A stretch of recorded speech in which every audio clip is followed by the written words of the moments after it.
Here's one example that Epictetus gives about how to act on your preferences without allowing your will to fall out of accord with the nature of the situation around you. When you set about any action, remind yourself of what nature the action is.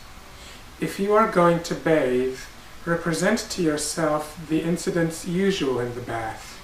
Some persons pouring out, others pouring in, others scolding, others pilfering, and thus you will more safely go about this action if you say to yourself, I will now go bathe and keep my own will in harmony with nature. And so with regards to every other action. For thus, if any impediment arises in bathing, you will be able to say, it was not only to bathe that I desired, but to keep my will in harmony with nature. And I shall not keep it thus if I am out of humor at the things that happen. So basically, with the person described in this situation, it's that their preferred indifferent is to bathe. Their dispreferred indifferent is to not bathe. So their virtuous action is therefore to go to the bath, basically to act in a manner that is appropriate for someone who would prefer bathing over not bathing. That is, they go to the bathhouse and attempt to bathe. However, ultimately, their first priority is to keep their will in accordance with nature.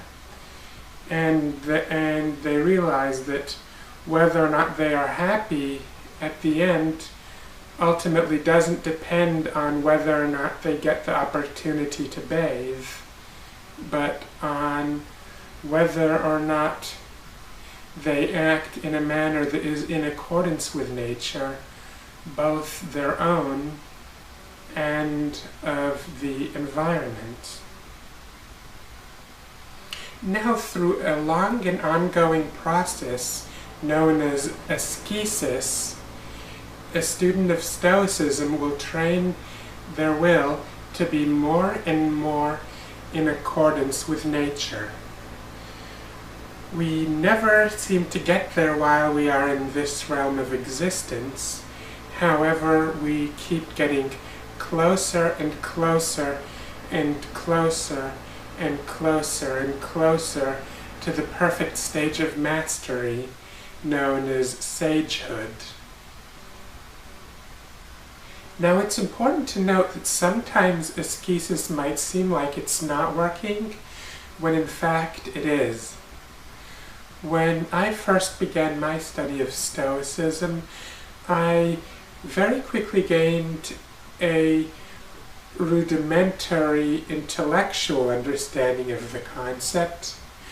As I studied it more and tried to apply it to situations in my life, I could tell right away that I was gaining more and more of an intellectual understanding, but I didn't feel I was gaining a visceral understanding.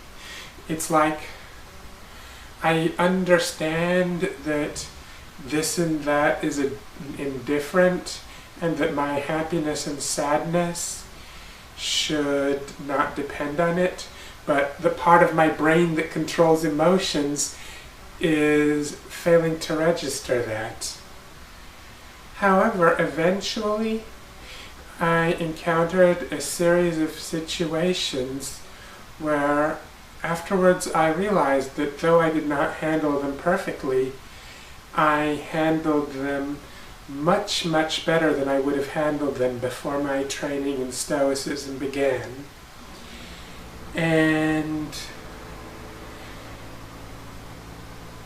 And that was when I realized that all along in my study of Stoicism, even though I couldn't tell I was making progress, I in fact was. And I haven't reached the stage of perfect sagehood, nor do I expect to in this lifetime, but I am more advanced than I was a year ago in Stoicism, and if I continue my training, a year from now I will be more advanced, and a year after that I will be still more advanced. Now, some people are able to go through life very happily even without training their will to be in accordance with nature. And they're able to do this simply because they have had the luck of the draw to be, for the most part, in situations where there was no major conflicts between nature and their untrained will. However, as transsexuals, we rarely, if ever, have that luxury. Here's the thing, Charlotte. As male to female transsexuals, it is in our nature to see ourselves as women, to attempt to present ourselves as women, to prefer that others accept us and treat us as women, and in most cases to do whatever is within our power to modify our bodies to be like the bodies of normal women. That is, to prefer that our bodies be like that of normal women. Back when we were suppressing our preference for transition, and we were suppressing our desire to be presented as female and to prefer that others treat us as such and so forth, we were acting in a manner that was against our internal natures. Therefore, we were in a state of discord with nature.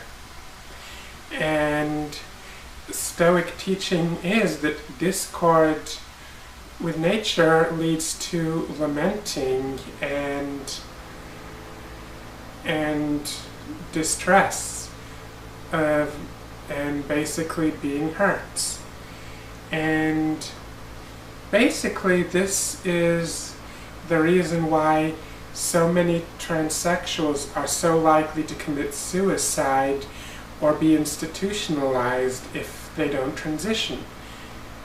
Simply because if we don't transition, we are not acting in a manner that is consistent with our internal nature. Therefore, we're not properly following Stoic virtues.